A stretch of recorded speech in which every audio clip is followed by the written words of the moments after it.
Welcome back, everyone. Ready for another deep dive? Absolutely. Always excited to dig into some new research. Well, today's going to be a fascinating one. We're going way back in time to the age of dinosaurs. Oh, always a popular topic. What kind of dinosaur discoveries are we looking at today? Oh, you know those incredible fossils they find? Yeah. This one is it's a dinosaur embryo, Wow, really? perfectly preserved inside its fossilized egg. That is a rare find. Yeah. Embryo fossils are incredibly valuable to paleontologists. What makes this one so special? It's the embryo's posture, actually. Yeah. It's giving us clues about the link between dinosaurs and birds. Like it could rewrite what we know about their relationship. Intriguing.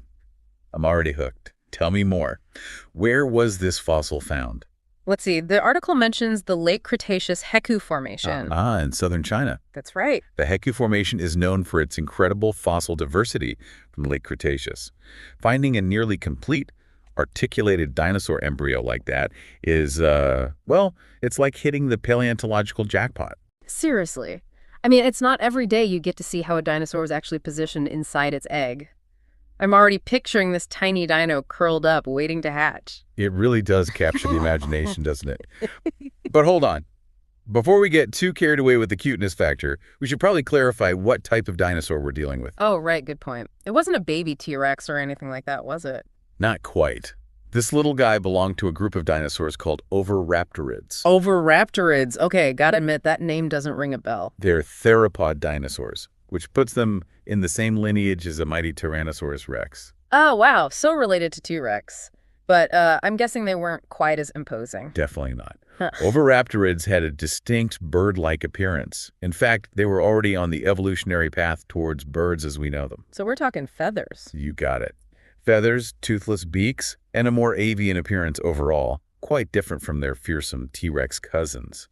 Wow, okay. That definitely paints a different picture. So this little embryo, tucked away in its egg, was already showing signs of those bird-like traits. Exactly. And that's what makes the embryo's posture so fascinating. Yeah. The article describes it as being in a tucked position. Tucked? Yeah, with its head tucked under its body, feet on either side, and back curled along the blunt end of the egg. That sounds familiar. Isn't that how modern bird embryos are positioned before they hatch? Precisely. Birds today adopt this tucking posture just before hatching. And it's not just about being cozy in there, it's essential for their survival. Okay, now my mind is officially blown. So are we saying dinosaurs were tucking millions of years before birds even existed? It's a possibility that's got the paleontological community buzzing. If this Oviraptorid embryo is any indication, tucking behavior might have originated in non-avian theropods. In other words, dinosaurs might have been doing it long before birds evolved. That would be a huge discovery. But is everyone convinced? I mean, is there a debate about what this tucked posture really means? There's always healthy debate in science, especially with groundbreaking discoveries. Some scientists see this Oviraptorid embryo as strong evidence for the dinosaur origin of tucking. Others are more cautious, urging further research. They point out that it's just one specimen, and we need more evidence from other dinosaur embryos to confirm if this was a widespread behavior. Makes sense. It's like finding one piece of a puzzle. It's exciting, but you need more pieces to see the full picture, right? Precisely. And unfortunately, preserved dinosaur embryos are extremely rare. But, we do have a few others to compare. Have you heard of Troodon? Oh, vaguely. Wasn't that the dinosaur with a surprisingly large brain for its time? You've got a good memory. Yes, Troodon were known for the relatively large brain size, and their embryos are just as interesting. One particular fossil shows the Troodon embryo skull near its hind limbs, facing the pointed end of the egg. So the head position is sort of similar to the Oviraptorid. There are similarities, but it's not an exact match. And remember, Troodon are considered to be more closely related to birds than Oviraptorids. So seeing a similar posture in both raises even more questions about the evolution of tucking. It's like trying to solve a prehistoric puzzle, right? Are there any other dinosaur embryos we can throw into the mix? Well, there's Massospondylus. Think early dinosaur, long neck, kind of a precursor to those giant sauropods like Brachiosaurus. Oh, those behemoths. So did they tuck too? Actually, no. Massospondylus embryos tell a very different story.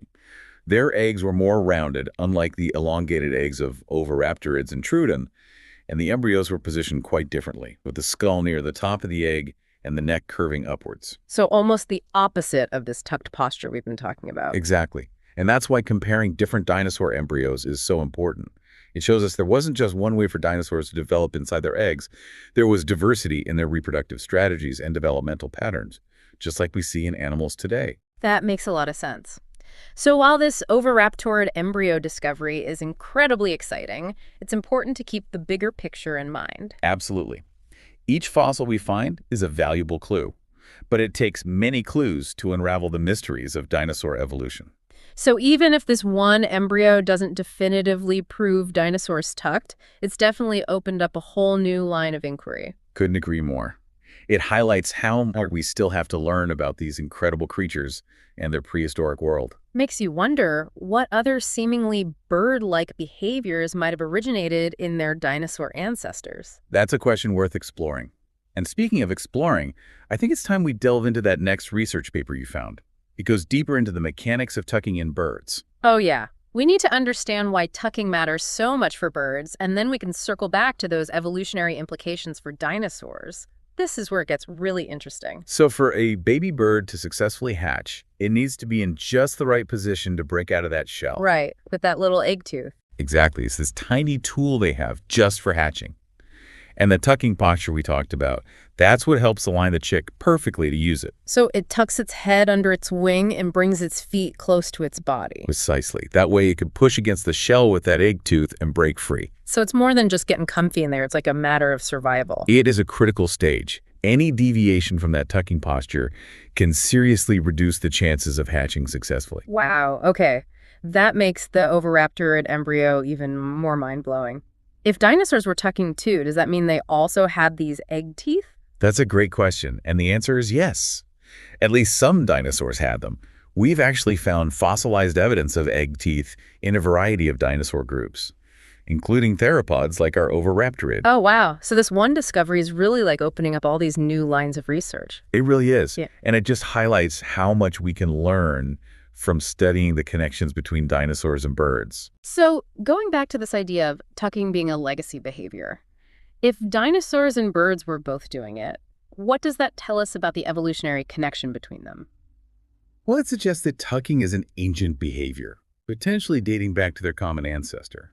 I mean, imagine, a behavior we see in birds today that's so crucial for them could have originated hundreds of millions of years ago. That's just incredible to think about, this direct link to the prehistoric past. And it reinforces the idea that evolution is this process of building on existing structures and behaviors. Over time, those behaviors get refined and adapted, but the underlying framework often remains. So tucking could have started as a way for dinosaurs to position themselves inside their eggs, and then over millions of years, it evolved into this crucial hatching mechanism for birds. That's a very plausible scenario. Of course, more research is needed to fully unravel the evolutionary history of tucking. You mentioned earlier that there is some debate about whether that Oviraptorid embryo actually proves dinosaurs tucked. What kind of evidence would paleontologists need to see to really settle this? Well, more fossilized dinosaur embryos in that tucked posture would be ideal. And not just from one species, but from a variety of them across different lineages. So it's about getting more data. Then we could see if tucking was a widespread behavior or just a fluke. Exactly. And finding embryos from different stages of development would also be super helpful. That way we could actually see how that tucking posture develops over time, and if there are any consistent patterns across different species. Okay, so it's not just quantity. It's about quality and diversity of fossil evidence. You got it. Each new discovery adds another piece to that puzzle. Okay, so we have the Oviraptorid embryo suggesting dinosaurs might have tucked, but we need more evidence to confirm. What other types of research could help here? Well, there are a few promising avenues. For example, scientists are now using 3D models of dinosaur eggs and embryos. Oh, wow. Lets them virtually manipulate those embryos and see different postures. So they can experiment with different positions to see if tucking would have been physically possible for different dinosaurs? Exactly. Plus, they can also use these models to study the whole biomechanics of hatching. You know, how the egg tooth, the shell, and the embryo's movements all work together. That is amazing, blending technology with these prehistoric mysteries. And it's a great example of how different scientific fields are coming together to answer these complex questions about the past. Okay, so it seems like we are on the cusp of some really big breakthroughs when it comes to understanding dinosaurs. Where does this leave us, though? What's the big takeaway from all of this? I'd say the key message here is that Even the most familiar behaviors can have incredibly deep evolutionary roots. The next time you see a bird hatching, picture a tiny little dinosaur doing something very similar millions of years ago. That's a pretty powerful image. The connection between past and present is stronger than we realize. Absolutely. It highlights the importance of curiosity and open-mindedness. The more we learn about the past, the more we appreciate the complexity and wonder of the natural world around us. Well, I'm definitely feeling inspired to learn more. This deep dive has given me a whole new perspective on dinosaurs and birds and that amazing story of evolution. I'm glad to hear that. And remember, this is just the beginning. There are countless discoveries waiting to be made, and who knows what surprises the fossil record still holds. It makes you wonder what other bird-like behaviors might have originated in their dinosaur ancestors. Did they sing? Did they build nests? Maybe those are questions for another deep dive, but I'm already hooked. Actually, speaking of nests, I think we have time to touch on that last bit of research you shared. It's about dinosaur nesting behaviors. Perfect. Let's uncover some more prehistoric parenting secrets. All right, so we've been talking about dinosaur embryos and tucking and all that, but you also shared some research about dinosaur nesting. Seems like a good next step. It is a natural progression. If we're considering this tucking behavior, we should explore their overall reproductive strategies. Nesting and egg laying, that's a big part of it. Right, of course. So tell me, what can we learn from dinosaur nests? I mean, did they all build them the same way? Oh, not at all. Just like with everything else about dinosaurs, their nesting behaviors were incredibly diverse.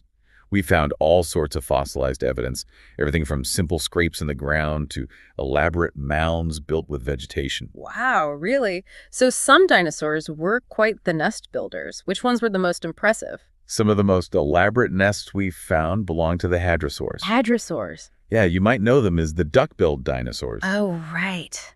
These herbivores, they built these large mound-shaped nests using mud and vegetation. So like the landscape architects of the dinosaur world. Exactly. And some of these nests were huge, several meters in diameter. Wow, they must have had a lot of babies. Well, based on the arrangement of the eggs inside, paleontologists think hadrosaurs might have cared for their young even after they hatched. Really? That's so interesting. So it's not just birds that have that parental instinct, huh? It seems like some dinosaurs were dedicated parents too. It challenges our traditional view of reptiles, doesn't it? It really does.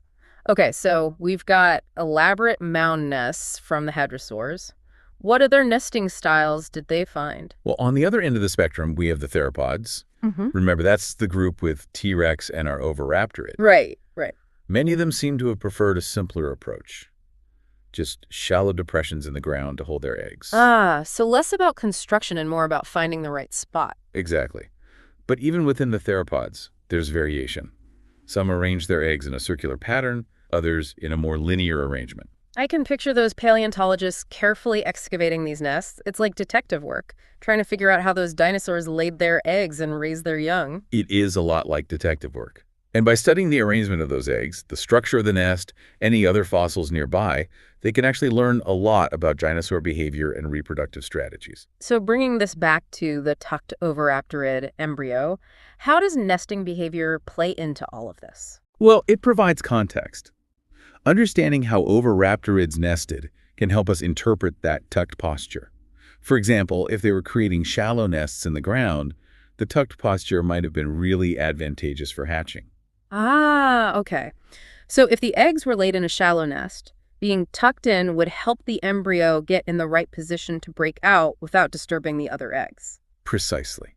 It could have been a way to maximize hatching success, especially in a crowded nest. Wow, that makes so much sense. It's all about connecting the dots. Exactly. That's what's so fascinating about paleontology. Every new discovery, a fossil embryo, a nest, it adds another layer to our understanding. This whole deep dive has been a whirlwind. From that tucked embryo to all these different dinosaur nests, I feel like I've learned so much about the connection between dinosaurs and birds. It's an incredible connection spanning millions of years, and it continues to fascinate us today. Absolutely. So as we wrap up here, what's the one thing you want our listeners to take away from our conversation? I hope they come away with a sense of wonder, a curiosity about the natural world. The story of life on Earth is full of surprises, and the more we learn about the past, the more we appreciate the diversity and the resilience of life. And hey, maybe some of our listeners will be inspired to make their own discoveries, whether it's paleontology or any other field. Well said. And I'm definitely feeling that inspiration, ready to keep exploring and learning about all these prehistoric mysteries. That's the spirit. The journey of discovery never ends. There are always new questions to ask, new fossils to find, new insights to uncover. So, to all our listeners, keep exploring, keep questioning, and keep diving deep into the wonders of our world. Who knows, maybe you'll be the one to make the next groundbreaking discovery. Thanks for joining us.